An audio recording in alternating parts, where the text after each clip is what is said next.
अब कांग्रेस नेता राहुल गांधी ने जातीय जनगणना को लेकर एक बार फिर से मोदी सरकार पर अटैक किया है। उन्होंने एक सर्वे का हवाला देते हुए कहा कि अगर पीएम मोदी ने जातीय जनगणना का आदेश नहीं लागू कराया तो अगले प्रधानमंत्री आने वाले वक्त में इस मुद्दे पर अपनी मुहर लगाते नजर आएंगे। राहुल ने सोशल मीडिया पर एक पोस्ट करते हुए लिखा है कि मोदी जी, अगर आप जातीय जनगणना को रोकने के बारे में सोच रहे हैं तो आप सपना देख रहे हैं, कोई शक्ति अब इसे रोक नहीं सकती है। हिंदुस्तान का ऑर्डर आ चुका है, जल्दी 90% भारतीय जातीय जनगणना का समर्थन और मांग करेंगे। ऑर्डर अभी लागू कीजिए या आप अगले प्रधानमंत्री होंगे या नहीं होंगे, लेकिन दूसरा जो प्रधानमंत्री आएगा वो इस पर हस्ताक्षर जरूर करेगा। एक दिन पहले ही प्रयागराज में राहुल गांधी ने जातीय जनगणना का मुद्दा उठाया था। जातीय जनगणना हो, 50% रिजर्वेशन हो, मेरे लिए ये जो हिंदुस्तान के जो आत्मा है, 90% जिसको मैं कहता हूं, गरीब लोग हैं, किसान हैं, उनको इस देश में शामिल करने की के औजार है। और मेरे लिए ये मिशन है, मेरे लिए ये, इसमें कोई मतलब, आप देखोगे आने वाले समय में पॉलिटिकल नुकसान भी होगा तब भी करूंगा, आप देख लेना। अब राहुल के जातीय जनगणना के बयान पर बीजेपी नेता गिरिराज सिंह ने तीखा पलटवार किया। गिरिराज सिंह ने कहा कि जातीय जनगणना को लेकर जो कह रहे हैं राहुल गांधी, पहले वो अपनी जाति बताएं और साथ ही साथ उनकी सरकार कर्नाटक में, तेलंगाना में है, पहले वहां पर जातीय जनगणना करके दिखाएं। राहुल गांधी को जो बोलना चाहिए वो तो बोल नहीं पा रहे हैं।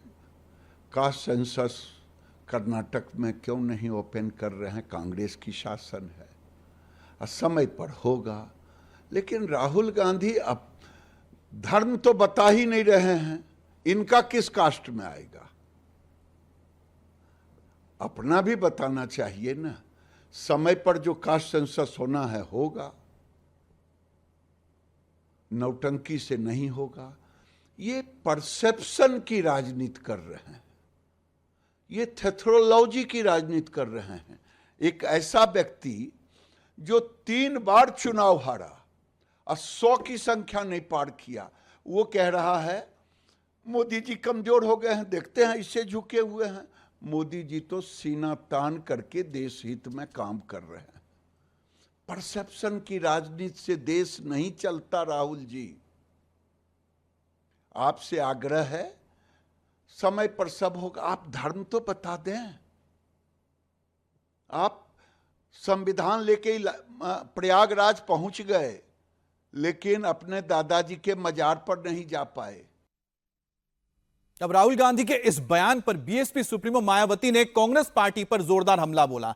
मायावती ने सोशल मीडिया प्लेटफॉर्म एक्स पर लिखा है कि कांग्रेस पार्टी इतने सालों तक सत्ता में रही तो उसने जातीय जनगणना क्यों नहीं कराई। मायावती ने कांग्रेस पार्टी को दोगले चरित्र का पार्टी करार देते हुए कहा कि यह कांग्रेस पार्टी ही है जिसने कभी भी बाबा साहब को सम्मान नहीं दिया, ना जीते जी दिया, ना मरने के बाद उन्हें भारत रत्न दिया।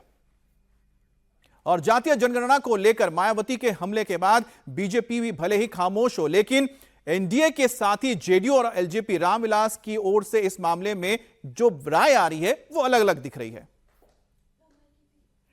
आज कह रहे हैं जातीय गणना होना चाहिए, जनगणना होना चाहिए, और जब हम लोगों ने करा लिया, आज तक कभी राहुल गांधी जी ने बिहार में, जब हम लोग एनडीए में नहीं थे तब की बात हम बता रहे हैं, जब हम लोग एनडीए में नहीं थे कभी राहुल गांधी जी ने बिहार में जो जातीय गणना हुई उसका कभी उन्होंने प्रशंसा किया? नहीं किया।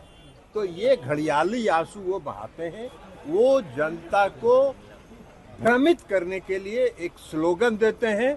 ये उनका काम है, वो करते रहे, इसलिए वो कोई आधार नहीं है उनकी बात। जातीय जनगणना का पक्षधर लोक जनशक्ति पार्टी रामविलास है।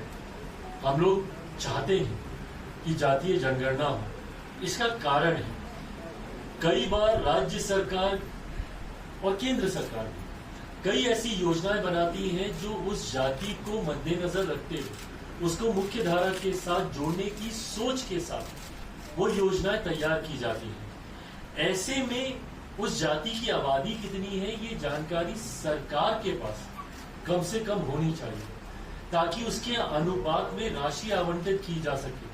उस योजना को लेकर या उस जाति को मुख्य धारा के साथ जोड़ने को लेकर ये आंकड़े कम से कम सरकार के पास होने चाहिए। मैं इन आंकड़ों को सार्वजनिक करने का पक्षधर नहीं हूं। मैं मानता हूं कि ऐसे आंकड़े समाज में डिवाइड क्रिएट करेंगे। ऐसे में मैं चाहता जरूर हूं, कई बार न्यायालय के द्वारा भी आबादी को लेकर मांग की गई है, पूछा गया है कई बार सरकारों से कि फलाना जाति की क्या आबादी है। तो ऐसे में ये आंकड़े मैं मानता हूं कि कम से कम सरकारों के पास होने चाहिए।